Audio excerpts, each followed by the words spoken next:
Okay, hi Daniel. Nice to see you here. People are still showing up. Today seems to be a little bit light, but we'll talk about it later. I'm just going to do a little bit of intro. Hi everyone, the DAO Talk is live. I'm David from DeXe DAO, and with us today is Daniel Ospina.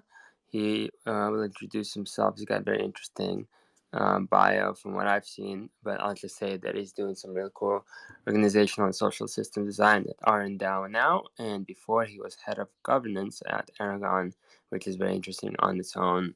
And of course, we'll talk all things DAO, but let me hand it over to Daniel to introduce himself, and then we'll just go through the flow.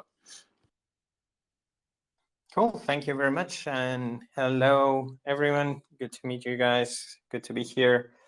So I was saying my background has been mostly in organization design, which essentially means thinking about how people can work together better and trying to figure out if there are better ways to do that.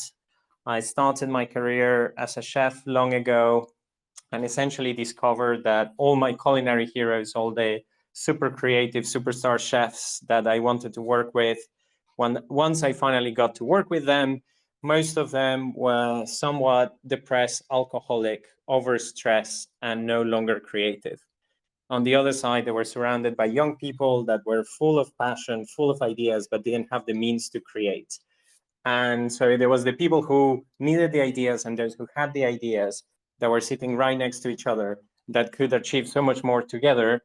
But instead of that, they were all overworked and not really working together. So that felt like a terrible drama. And I started to get more and more interested in that problem, realizing soon after that is a very similar thing happening across industries. And so that slowly but surely led to my career change. And I have spent the last decade thinking about that, which got me into DAOs around 2018, roughly. Got more and more engaged and working at Aragon for a bit. And about a year and a half ago, left to start RnDAO, which stands for R&D DAO. And we're essentially doing research and development about how to create better human collaboration. So a lot of thinking about DAOs, a lot of thinking about communities. And then on the back of all that research, we build ventures that tackle different areas of human collaboration. So we have now 5 startups in our platform. And the idea is to serve as a way to enable people to start businesses with deep understanding of what are really the problems that need solving, so we can ensure that there is real utility on the other side of it and sustainable projects.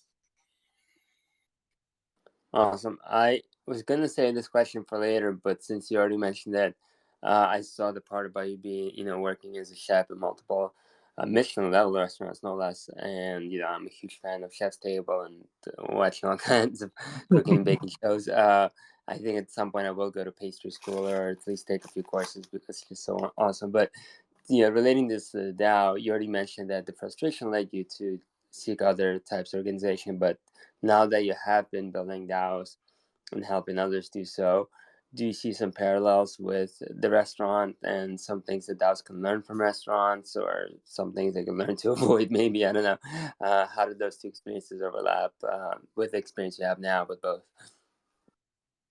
Sure. So, I mean, the first thing, that my first learning, or rather a painful learning I had around food, is that it was way more enjoyable as a hobby than as a career. So if you ever want to take pastry courses, 100% go for it.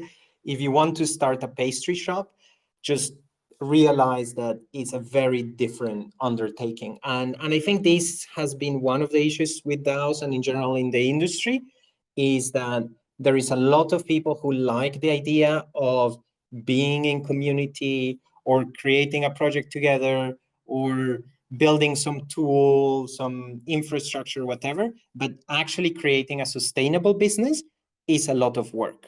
And unfortunately, with the sort of naive optimism that comes at the beginning, we had a lot of projects that started.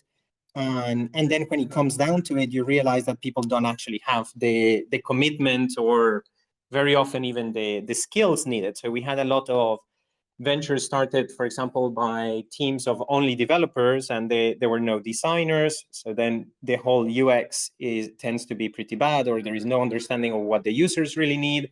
and so on. And so people go and build loads of ideas in hackathons and so on that no one ever uses. And unfortunately, the industry has suffered a lot from it because we had this sort of easy money going from the crazy appreciation of cryptocurrencies and the possibility to just launch an asset and make money quickly.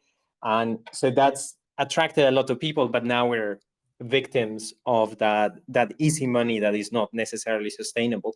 So in terms of DAOs, kind of like the learning from that has been to really be very explicit and very intentional about commitment. And if you have someone who's joining your DAO and wants to contribute, well, let's understand what skills they have. Let's understand what motivations they have. Because some people join DAOs to learn, other people join DAOs as a hobby, other people join DAOs to pay bills at the end of the month, other people want to be entrepreneurs and want to create a really big thing. And everyone is going to have slightly different motivations and slightly different financial needs as well. Like some can go on for 6 months without being paid. Others need to be paid within 3 weeks. Otherwise, they have to leave and find a job. And so if we're not explicit about what these needs are and how much commitment someone can have, like if someone is already contributing to 5 different DAOs, they're just not going to have much bandwidth for you. Maybe they can share 1 or 2 ideas. So if you let them hang out in a meeting or join the odd event, that's great. They might add some value, but don't expect them to actually contribute, or not in any significant way. For the key roles that require some consistency and so on the other hand, make sure that people are there and that they're like, well, I can commit at least 50% of my time for the next 3 months. And if they're not able to do that, you shouldn't put them in that position, because it's just not going to work both sides. So despite the fact that we are decentralizing and have these more open organizations, and ideally we want to invite more people to contribute and add value, and through that they can grow, we can still need to have that cantilever that the more open, the more permissionless we are, also the more intentional we need to be with being explicit about commitment and making sure that we allocate responsibilities based on what people actually have the bandwidth and capabilities and skills to deliver. Totally. I really think that's a very important point that we should talk about in a second. Just got a quick note from our technical team that Twitter in its very new update has disabled in some way or messed up. I don't know what happened, but desktop access to this Twitter space is not available right now, which is why most of our audience is not able to tune in. But there will be a recording of this, so everyone will be able to hear this later. So for their benefit and for those who are here, let's talk more about, I think it's a very, very strong point, very important point of right at the outset being clear about each person's potential contribution and goals and desires and needs within the DAO, right? So what kind of systems have you seen that help with that in terms of, anything from screening members to funneling to various working groups to self-selection to whatever it is, right? What kind of systems have you seen work, not work? What ideas are floating around there? What's the path, or what are some of the paths towards DAOs that are actually catering to each person's level of commitment and their needs and their things they're willing to contribute? Yeah, so back from the time I was in restaurants, there was a friend who studied some of the most innovative restaurants in the world. He's a professor, he did a PhD in Harvard, now he's a professor at UCL in London. And he ended up coming up with this theory that he called negotiated joining. And so the idea was that the most innovative teams, they don't create roles like a cookie cutter, like fully defined, with all the responsibilities, all the specs, all the details of what the role is. That's not what really innovative teams do. What innovative teams do is they might have some idea of what they need. They have sort of the skeleton or a couple of pointers, a couple of guidelines. But then when people are joining, they're meant to negotiate the role. They co-create their job together with the team or the organization that is on the other side of that. So people still need some idea of kind of what's needed and what sort of opportunities are there. And usually it's very valuable still to have some sort of easy bounties that are clearly defined, or a couple of small things so people can get started. But it's also important to know that some of the most valuable and senior contributors, they're not going to be writing a blog post for you. They're not going to be doing Twitter. The sort of work that they do is a whole strategy, for example, for a specific area, or they can do some very high level work that is extremely valuable. And if you want to include these people, you need to say, yes, you are invited, because unless you explicitly tell to people when they're joining, you have permission to participate, you have permission to give ideas, you have permission to this, and almost not only permission, but we really want you to do this, and you go and ask them and give them opportunity to share their views, they're not going to do it. It's kind of like once you enter a party, you don't want to shout to everyone. It's like, hey, let's change the music. You know, especially if they're not your friends, if you haven't met anyone, you'll have the odd person who will do that, but they're really the exception of the norm. The majority of people, even if they were a fantastic famous DJ, they don't go to every party and start telling people how to change the music.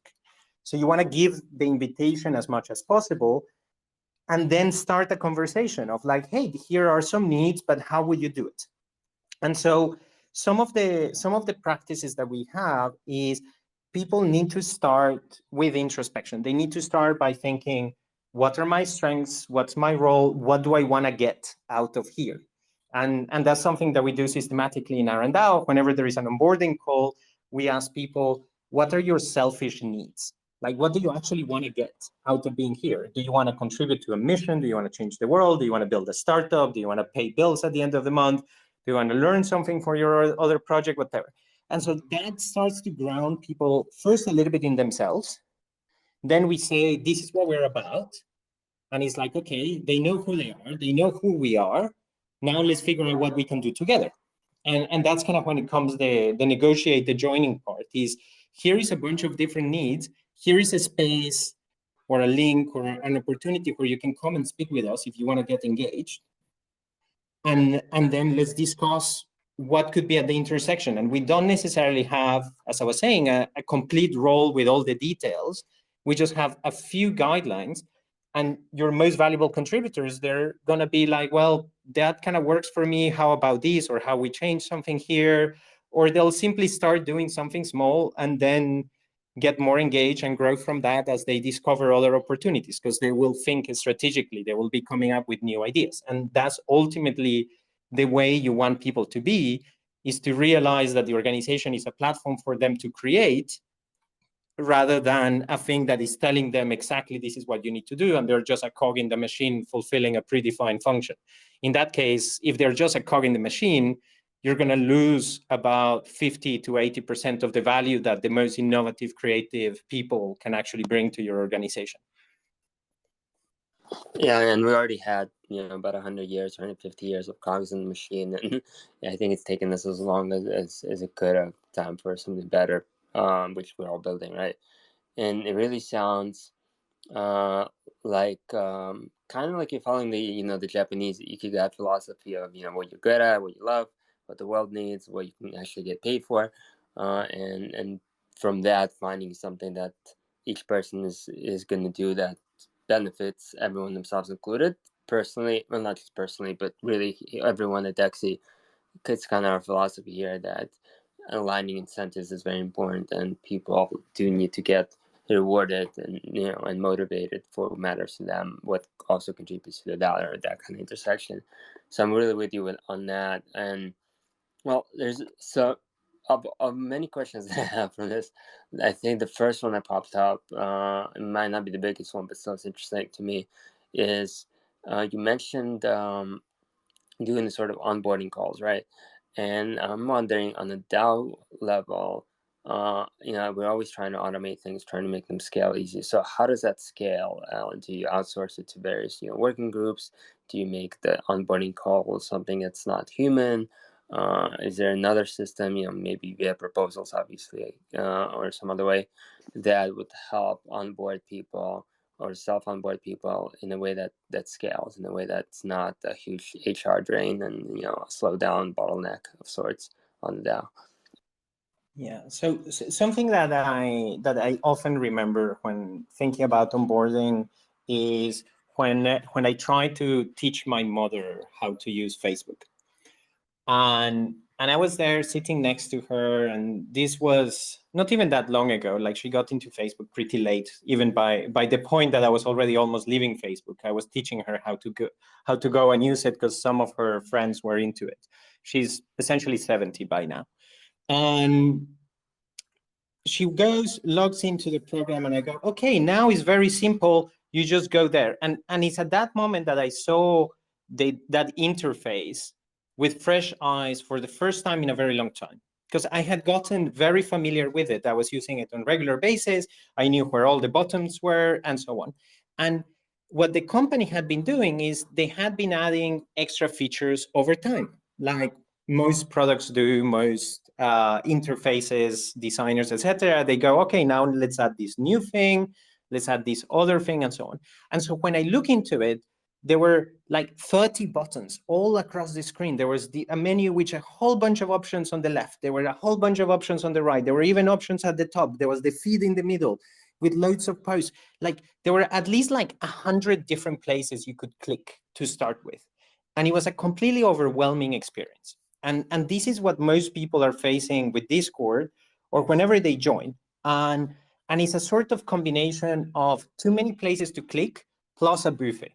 So if you ever walk into a buffet, you go, oh my God, there is so much delicious food. I want to eat all of it. And you know, you have time. A lot of buffets are unlimited. You can go and get more food. But what most people do is they end up serving a bit of everything on their plate until their plate is this gigantic pyramid of food that they are never able to eat. So half the food goes to waste. And it's really, you know, it's really, really wasteful. And then people overeat, they don't feel good. Then they end up the next day feeling super heavy and so on. And the same thing happens in Discord. You end up creating, maybe with the Mi6 bot or something like that, you have all the different channels that someone can join. And people go and click on every single button. And I've done this myself. I've done it countless times. I joined a server, it was like, oh yeah, that and that and that and that, because you don't know what you're missing out on. So you want to explore all of them at the same time. And then you end up in so many channels that you don't know where to go. You get overwhelmed.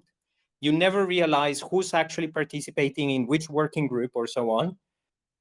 And 2 weeks after, you stop checking out and the notifications annoy you because you don't know what they're about and you're getting too many notifications, and then you leave and never engage again with that server until maybe one day you reach the number of servers and then you just eliminate it.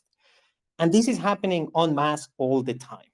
So instead of that, what we try to do is drop feed engagement, and people can go as fast or as slow as they want, but we try to go that at every step, they only have to digest a small amount of information. So they're not seeing the full complexity of the DAO. They're only seeing a very small part that hopefully gives them curiosity. Now, the hard part is understanding the different sort of personas, the different sort of people who are joining, and allowing people to self-select for different areas. In our case, in RnDAO, is particularly complicated because as a venture builder, research and development DAO, we have multiple units. These are essentially multiple independent startups. So we're not just one organization, we're many organizations just in the same platform. And that means that each of them is fairly different. So what we usually do is first people go and join a community section where they can see a little bit what the discussions are happening, but they cannot yet join the units. It's only after they have introduced themselves and we understand a little bit about who they are and what they are after, that then we give them the ability to go and join the different startups. And this also kind of creates a filter, so we don't have too many people spamming the startups and so on who are hard at work and just trying to deliver a product. And build a sustainable business is not easy. It requires a team that's very dedicated. So we don't want a lot of random people coming and interrupting them and so on. So we create a little bit of friction on purpose. But the idea with this friction is that we can start to learn about people. And we actually invest a lot of resources. Like myself, as one of the people who started it, every single week, I have one call to meet the people who are at this early stage and engage with them one-on-one. Because the thing that you cannot scale is human relationships. Is that sense that if you join somewhere and people can show you that you matter, that you're worth of attention, then they will feel that it's about them, they will engage. If you're just seeing everything, a bunch of stuff that's automated, is very impersonal. And if people don't care about you, you don't care about them. If you arrive to a party, no one looks at you, no one engages with you, you feel super weird, and half an hour later you leave. If on the other side you arrive and someone's like, hey, so great to see you, tell me a bit about you. Oh yeah, let me introduce you to someone else. Then you're like, oh wow, these are super friendly people, I want to hang out a little bit longer. And it's kind of like the same system. So at the same time, to kind of balance this out, and I used to do this call for 1 hour every week, and you know, it gets very expensive. I have a lot of responsibilities, a lot of the cost of opportunity essentially is very big, a lot of other things I could do with that time. So over time, what we've done is created more and more documentation that allows people to learn about the different aspects and prepare for the call. So we set up the call to be a special occasion. We send them a video so they can, through the video, they can understand how the Discord is structured, how our database or wiki is structured, and so on. So they can already by themselves, we're trying to empower them as much as possible to find the information they need. And in the call, we don't focus on giving information. It's not about repeating a speech, because if it's about repeating a speech, we can have a video or a post for that. The call is about actually them and getting to know them and answering their questions. And we have found a better balance. Where we recently still had issues was that then it had become too much documentation. And so we needed to, again, go back to the dropped feeding principle and figure out, okay, what is really the stuff that people need to know right now that is essential for them? And what is something that they can go at the next stage? And how can we create these sort of levels that they can progress through, again, at their own rhythm, at their own speed? Because there are some people who are like, you know what, I'm on a week of holidays and I have the whole week and I can dedicate 2 days to onboard on this DAO. If you force them to wait for a week, next week they're back at work, you lost them. So, right, so different time scales, but people are not faced with like 100 documents at the same time. And this is an area where we still have to progress. You know, this is always like an iterative process. Every time you're doing it, every sort of organization will be a little bit different, but in terms of principles, that's how at least we approach it.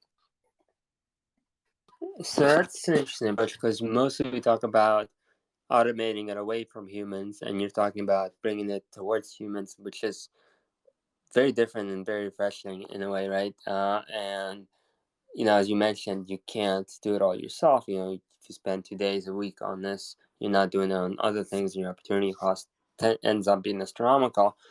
But you do achieve those kind of close connections that make people actually interested in it.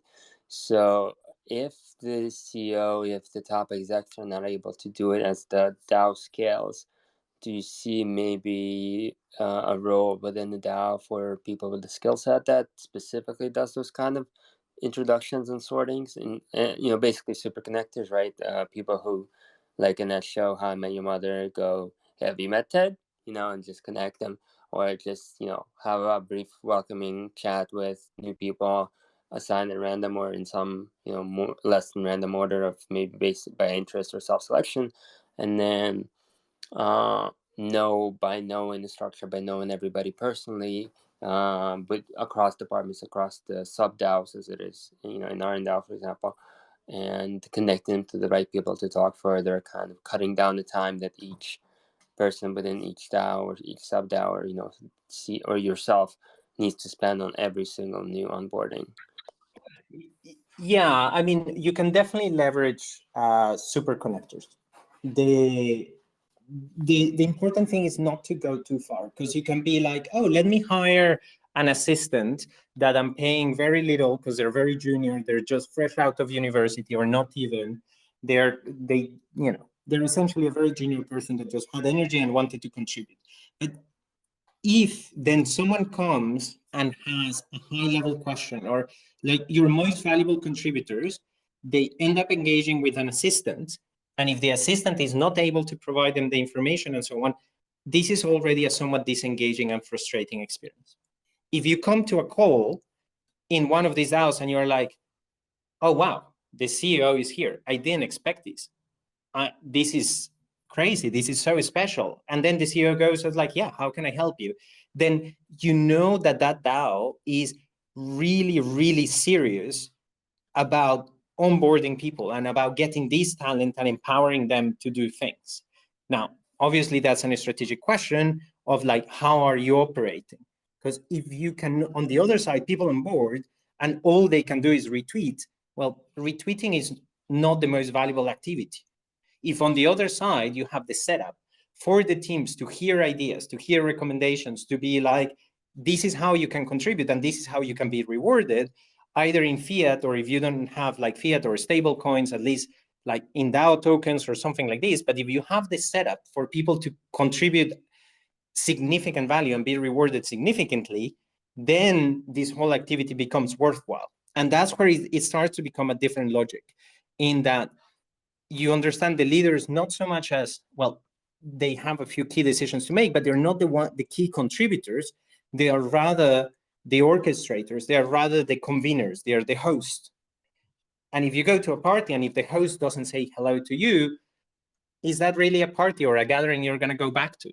And the more high level the party, the more high level the guest you want to have, the more senior and innovative and professional and so on, well, the host kind of needs to match that. Because if all they're getting is a low-level assistant to say hello, they're not going to feel that their time matters. And if their time doesn't matter, if there is no one to listen to their ideas, to listen to their contribution, to receive that contribution, they're going to take it somewhere else where it is appreciated, where it actually delivers value. Like, none of us likes to feel useless. So I know it's kind of like a tricky balance to make, and it's an extraordinary expense. But if you do it properly, it leads to extraordinary benefits, extraordinary results. If you're not set up for that, then start working it as a muscle. You don't want to start lifting 100 kilograms from the get-go because you break your arms. Start lifting something small, start figuring out how you can just improve from where you are. And over time, you can go to more valuable tasks. And over time, maybe it does justify having someone who's a super connector, who's really smart, really senior, who really understands how the organization works and what are really the activities that will add the most value to the business model and grow the whole thing, so they can orient people. But it's, as you were pointing out, not necessarily, it can be expensive, so it doesn't need to be like that from day one, more something that you work towards. That's super interesting, because so many startup founders and so many crypto project founders, DAO founders, of course, are tech people, right? Who their main skill set is not connecting people, is not orchestrating, right? And so, but what you're saying actually makes a lot of sense, in the sense that even in corporations for 100 years or more, the best CEOs are the ones that can hire the best people for best jobs and to keep them running smoothly with each other and really see the big picture, and getting others to do their jobs that they're better at than the CEO, well and in sync with the others. So it feels like a natural continuation to that. It totally makes sense. But it does make me wonder. We had another talk about this with Fitchstall recently, in terms of a lot, or actually with several people, about how a lot of startup CEOs, a lot of especially crypto startup CEOs, are on the younger side, and then again more on the tech side, and there's a bit of a stigma of hiring experienced Web 2 sort of, or non-web at all CEOs that are more organizational CEOs. Are you more so on the side of DAOs should be led by people who are great orchestra conductors, in the business sense, of course, right?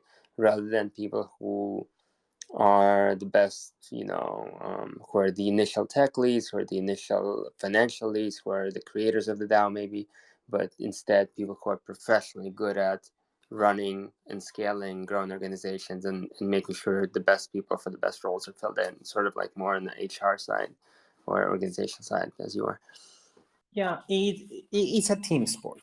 When you're just starting out, the thing that you really need to do is figure out that you understand what the users want, so that your value proposition actually makes sense. Most people, and I made this mistake 2 or probably more like 3 times in my life, and it's cost me months and months and months and loads of money wasted, of like months of not paying myself, using all my savings until they were run out. And I tried to build a startup that went absolutely nowhere and essentially lost a lot of money, and convinced a bunch of people to work with me who also lost a lot of money because we hadn't really understood what users wanted. And so that needs to be the first step. And also, like, for anyone joining a DAO, if anyone is joining an organization and thinking, oh, I want to contribute here, and you ask them, okay, so what's the value proposition? Like, who's the customer? What do they need? What's the job that they're trying to do? What pain points do they have? And how do we solve that problem? If the organization cannot tell you that with a lot of clarity, and it can be like, oh, we're a members club where people can get investment advice, or we're a community where we support each other because being a lone entrepreneur or a lone creator is hard, so we give a lot of emotional support to each other. It's like, okay, cool. They know who the organization is for, or what the community is for. They know what value it delivers. You're good. That's the baseline. If that hasn't been clear, and a lot of techie founders and a lot of young founders make this mistake, as I'm saying, I've done it myself multiple times. That's why now in RnDAO, we insist so much on research, and everyone who comes to start a company with us, we always go like, let's mentor you on research. And what we do there is we have some senior old people, in their late 40s, 50s, and even 60s. We have several contributors who are at that stage who can mentor the young founders. And so as I was saying, it's kind of like a team sport, is the collaboration. But first you figure out the value proposition. After you've done that, you have your value proposition, then you're like, okay, how can this whole thing operate as a system? How can it generate enough money to cover enough expenses, the different areas? And you start to set up teams and working groups and departments, and everything else can kind of grow from that. If you really master this stage and the whole thing is setting up and is generating revenue and is sustainable and is generating value for people and has a community around it, then you can go and start other businesses next to it or together with it. If you try to do that too fast, most likely you end up so lost that the whole thing collapses. So once you figure out that value proposition, or at least have a good idea, that's the moment that you can start to think a little bit more as an orchestrator and people leader. In the same way, if you're trying to build some piece of software and it's kind of complex, until you understand the requirements and have some basic architecture, essentially the map, and you can segment the complexity of the thing into different problem areas, and you can then delegate that specific problem area. You don't necessarily delegate the whole thing. You can delegate the different problem areas, and then people can own a piece of the puzzle and they can solve that piece of the puzzle. So, but until you have that architecture, it's going to be extremely hard to do that. And there is very few people who can contribute at that architecture sort of level or the high level strategy of an organization and so on. So you'll see that very successful CEOs, they're mostly about figuring out that they have the right team, that the people are motivated, and that everyone is set up for success. They also make a few decisions per year. Not many decisions, very few decisions, but each of those decisions is hugely valuable. In our case, we can have the community as a whole discussing it and so on. There is different mechanisms. But the fundamental setup that the majority of the work is helping people succeed, but only after the value proposition has been more or less identified and understood. If not, the only thing you can delegate to people is help me do research, help me understand the users, help me run experiments. And you can delegate a few things there, but you don't need a gigantic team to do that. Rather, you need maybe 10 people maximum and be able to run experiments and iterate and go in cycles. Awesome.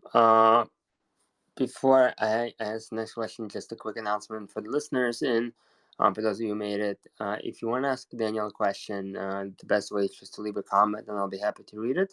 And yeah, this is for you. This is from the community. So anyone's welcome to ask questions and make it a dynamic discussion, even more dynamic than it already is. Anyway, back to our conversation. We talked a bit about the top people in the DAO, right? The leadership. And the other question I wanted to ask earlier that I want to now get to is when you talk about creating some friction, letting people start with some simple bounties and then work their way up and prove themselves and find roles for themselves.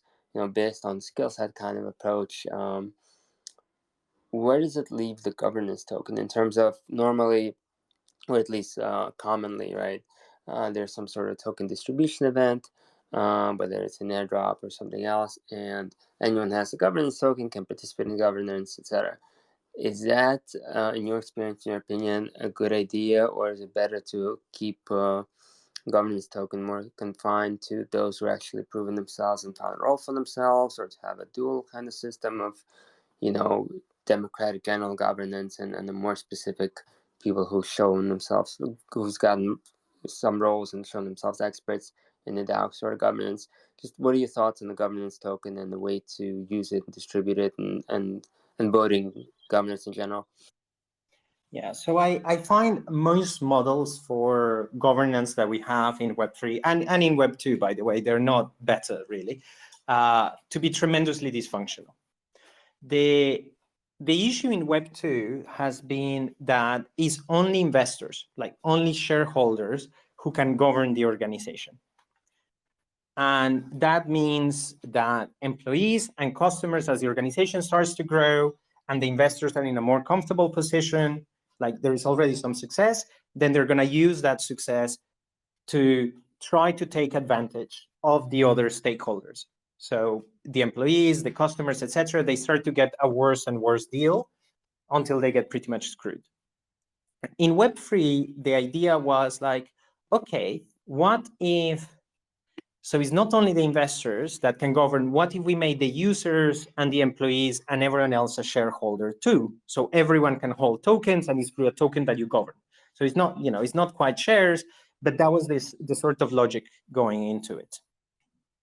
In practice, that more or less works sometimes for a short period of time. Because if you receive an airdrop for being a user, or if you receive an airdrop for being an employee, after a couple of years, there is a good chance you have moved on. Maybe you don't use the project anymore, or you wanted to go on holidays, or you sell the tokens. If you're an employee, you stop working and you withdraw. And at that moment, you're just an investor like everyone else, or you sold the tokens to other investors. So the whole decentralization that you had temporarily and these different stakeholder groups that each own a portion of the token very quickly goes back to the old system. And suddenly everyone is just investors who are owning the token. And the issue with investors is that their incentive is to increase their capital and not to invest their time. Workers are there to invest time and in return get some benefits, some rewards, some capital. Users will invest a little bit of time, they will invest money, and they will want to get a service or a product that solves their problem, right? So the fundamental incentives when all you have is investors is not people who are going to contribute their time. And so you end up with governance in that no one actually wants to invest the time to understand the nitty-gritty details of a decision. And you can end up with really bad decision making. Or a whole bunch of people who are short-termist, or they simply, because they haven't invested the time, they don't understand the context. They don't actually understand what's going on. Like if I'm going to ask you, like, should Uniswap give, I don't know, a 10% increase in budget to the HR department or to the marketing department? Which one is better? I don't know. I have no idea what's going on inside Uniswap, and yet I can have some Uni tokens in my wallet. That doesn't make me a good person to make that decision. So instead of that, the sort of approach that we're thinking about is first to separate in between two layers of decision making. You have what we call meta governance, that is about defining the rules of the game and some really big decisions. Like, for example, in Gnosis, should Gnosis acquire XDAI, that's now called Gnosis Chain? That's like a very high level decision. It's not decisions that happen frequently, but it's a decision that will impact everyone for a very long time. Should we issue more tokens? Should we acquire this organization? Should the vision go in this direction or that direction? Should our mission be A or should our mission be B? Those are very high level, infrequent, highly impactful decisions. And they mostly set up the rules of the game. They set up the direction that then everyone is going to be playing within for a long time. They define what game you're playing. So if the decision is about defining what game you're playing, you can then create a system that allows the token holders in general, or like a high-level decision-making system, so that people can actually justify getting involved. Ideally, we want the different stakeholder groups to each be able to participate in those level of decisions. So you want the workers or contributors, you want the users, and you want the investors or the token holders, depending on what kind of system you have, all of them to be able to participate. What we suggest these days is something called citizen assemblies that works a little bit like American films when you have a jury that is citizens that are elected at random. So you could have different people who are part of these stakeholder groups, like a few token holders, a few contributors, a few users, etc., elected at random, and they go through a deliberative process. So they're going to talk with each other, they're going to discuss, and you're going to have some experts, some people who have a lot of context and strong opinions and have been delving into the topic for a while, that are going to give them ideas. Same way that in the American movie, you have the lawyers, the lawyer in favor, the lawyer against, whatever, the defendant and the prosecutor, who are saying, oh, this is all the evidence, these are the facts, and these are the reasons why this person should be guilty or non-guilty, etc. So they're giving the citizens expert input. Then the citizens take that expert input, they discuss it between them, and they arrive to a decision. So that's the principle of a citizen assembly. And we recently made a proposal to facilitate this sort of governance. Is the first time in Web3 that is going to happen. It's happened already in Web2. That's how France has been deciding some of its climate change policies based on this. The European Union is hosting a series of citizen assemblies because they discovered that although there is a cost, this cost is less than having delegates. And then there is no risk of delegates becoming corrupt, getting bribed, or simply having different interests than the majority of the people. So citizen assemblies is like this extraordinary process that seems to solve a lot of issues for governance. And now we're being able to trial it very soon in Cosmos through this proposal. And then we hope to bring it to other DAOs, other organizations to try and so on. And so this is the direction that we're at least the most excited and interested about for the meta governance, for setting the rules of the game. Then you have the other layer, which is operational governance. And that's the day-to-day decisions is, do we put this on Twitter or not? Do we put the button in the product to the right or to the left? Should it be pink or should it be yellow? Or a lot of day-to-day decisions that need to be made fast, with context, and with a lot of specific expertise. This is not the case where you can gather 10 people at random and ask them which direction should the product go, because every week then you end up going in a different direction and you go nowhere. So for these sort of things, it makes a lot more sense to have small teams who are autonomous, who are accountable, and who need to deliver on these things. Ideally, you want these teams to contract with one another. So instead of being a high-level decision, whether you allocate more budget to the marketing team or the HR team, instead of that, there are teams who are working for the customer. They're generating revenue from the customers. They're getting funds. And then if these teams need something, they can hire themselves someone else. So your HR team or someone who's doing recruitment or community management or onboarding or something, they're not accountable to the whole community that doesn't necessarily have the context to hold them accountable, but they can be accountable to, say, your product team and being, yes, we're delivering on the new recruits that you need to staff the team.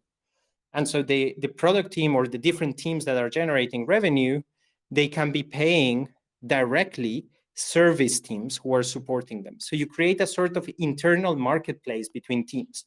Now, this makes sense when the organization grows and operates at scale. It's a little bit already the setup that we have in RnDAO, because we have 4 or 5 different startups. So then these different startups can contract with other people within the DAO, say for, oh, I need a PowerPoint or, some slides presentation for investors. Cool, there is this guy who's going to supply that. And so it's kind of like already this internal economy that's starting to work. In the very early stages, you can simply delegate and have a lot of clarity of what these different teams are meant to deliver. And that already gives you a lot more clarity.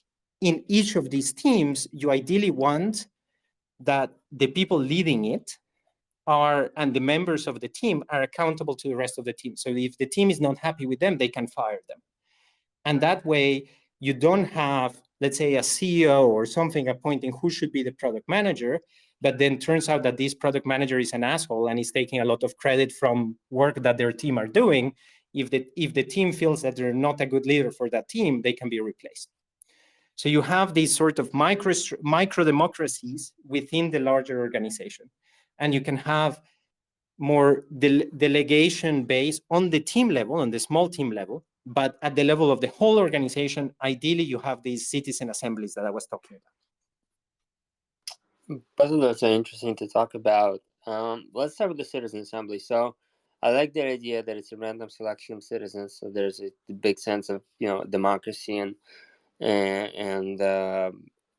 it's difficult to hack in a way, right? Because you don't really know who's going to be selected for each case. I wonder well, first of all, on the side of those experts that tell them what the issue is and what decisions would make sense according to those experts. Are you seeing something more? You're expecting something more like in that court case of one team for one side, one team for the other side, one team for defense, one team for prosecution, wherever it is, right? Or X amount, maybe a limited number of teams. I'm wondering about kind of selection of the teams, setting the agenda, noise reduction.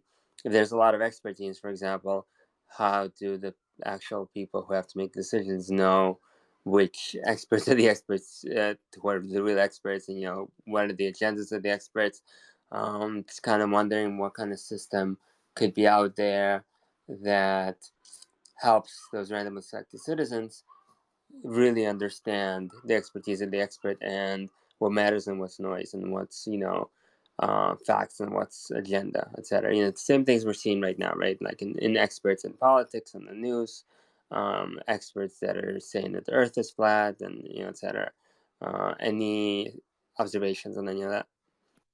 Yeah, I mean, that's an excellent question. It's a super complex problem. I don't have a great solution that would be like, do this. Some pointers that we have explored go towards first, like understanding that all expertise is subjective, that everyone has an agenda, and trying to find like complete neutrality is impossible. Because the moment that people develop expertise in an area, they will have a strong opinion and they will have biases. That's also why you want the citizens deciding and not the experts. The experts can be a little bit too trapped in their own worldview, in their own mindset, while the citizens are a little bit more able to think outside the box. And what you want to do is more curate slightly different viewpoints among the experts.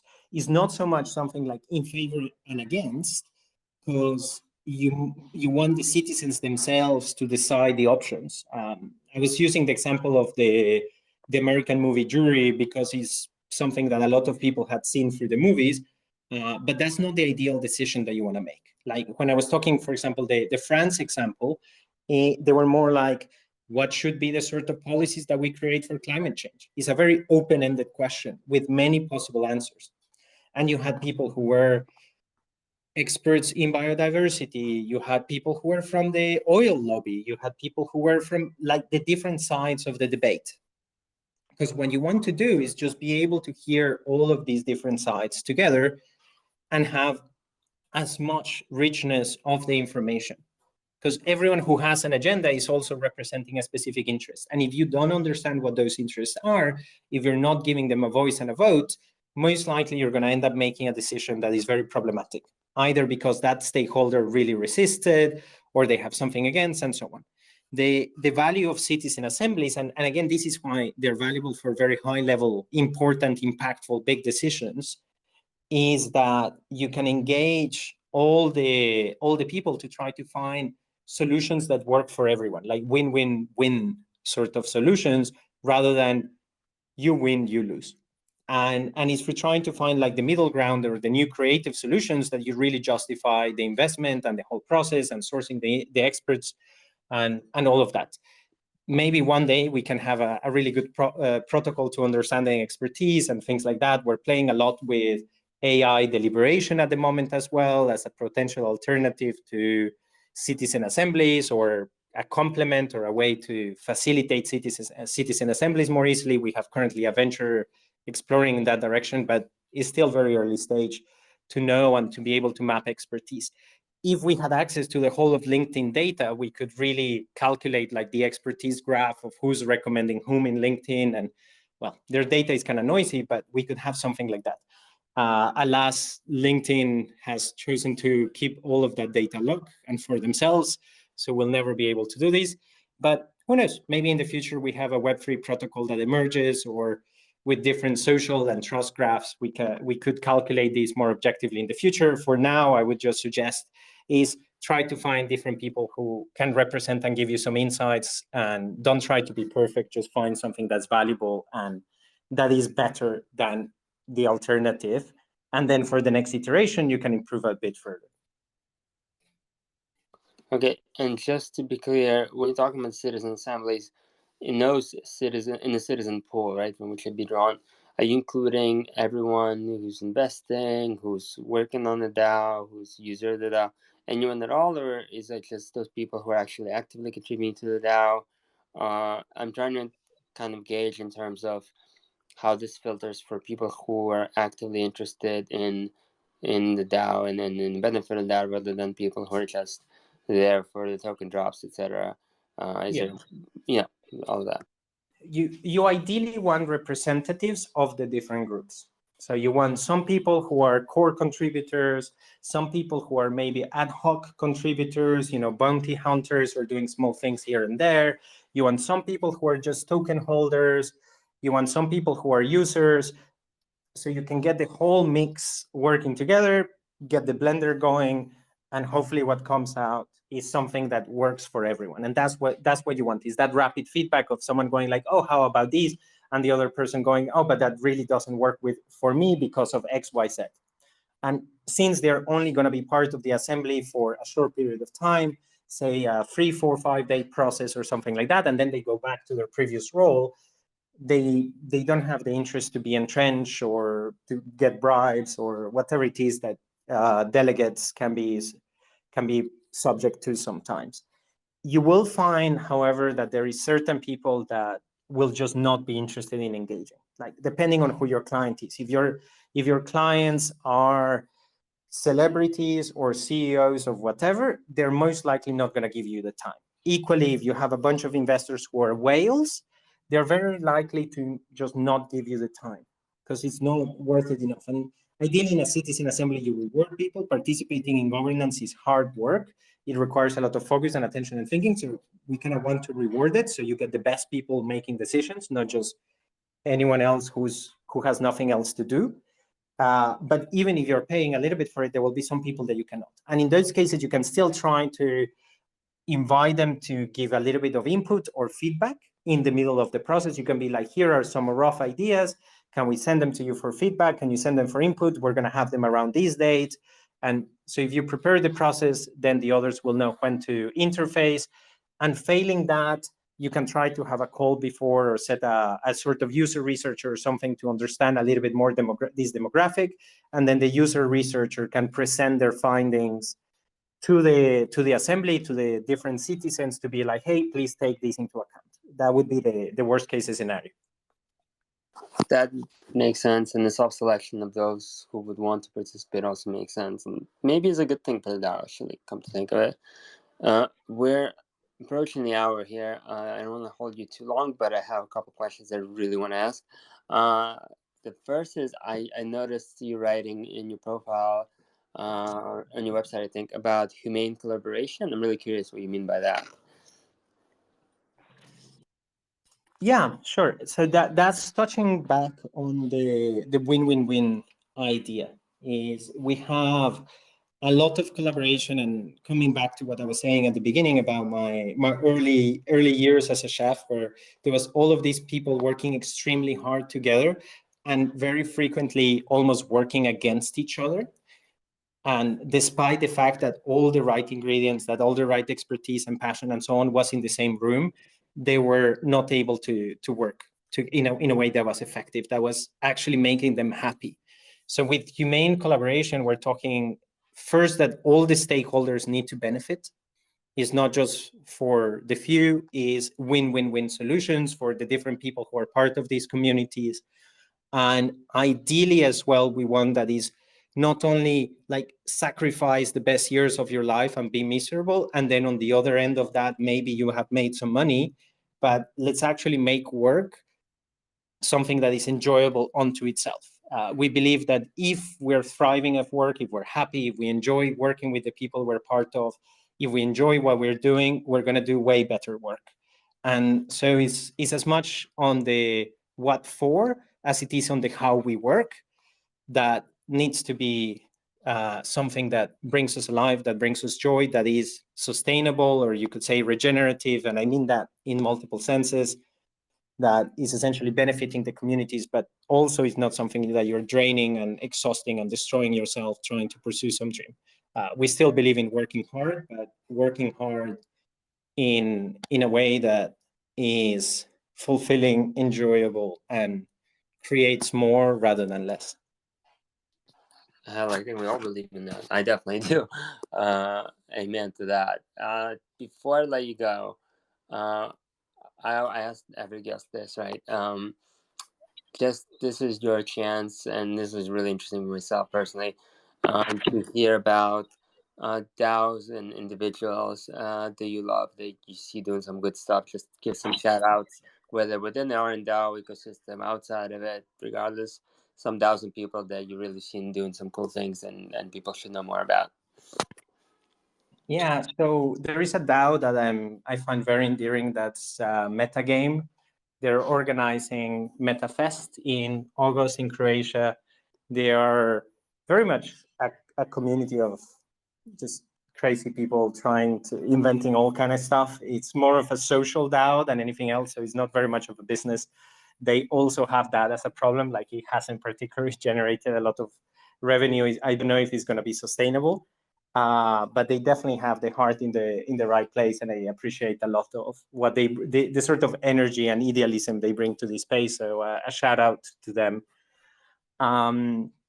Then I also really like the work that the Common Stack was doing. It's a little bit less active now, but they created really awesome things in terms of tokenomics. So anyone interested in that topic, check out Common Stack and the Token Engineering Commons. I also very much appreciate all the efforts that Maker is doing decentralizing. They being a trailblazer in this space in many cases, and I very much appreciate that what they're doing. Then there is a very long list of other projects that we engage with regularly. Recently, we're doing quite a bit of work with Optimism on different areas of community management and so on. So if anyone from Optimism is listening, thank you guys a lot for the support, and the collaboration is been really enjoyable. I love Metagame. I'm part of the Discord. I think Meta Factory is part of them, if I remember correctly. I bought some t-shirts from them. I love that concept of merch store that rewards the sellers, the buyers, and gets a cut, and its token grows as a result. Like this, not just a win-win, but kind of a everybody wins regenerative kind of economy that still has a lot of issues, but the idea of it's beautiful. And of course, optimism. Who doesn't have optimism, right? They're awesome. Okay, this is already a bit past the time, and I don't want to keep you too long because you have obviously other things to do. But I really enjoyed this conversation, especially because the perspective you provide is a bit different from what I've heard before in terms of more focus on people and interpersonal relationships and creating that kind of friction and really making sure the quality is there and the values are there and people know what they're doing first before scaling, before kind of just making it free for all and automate.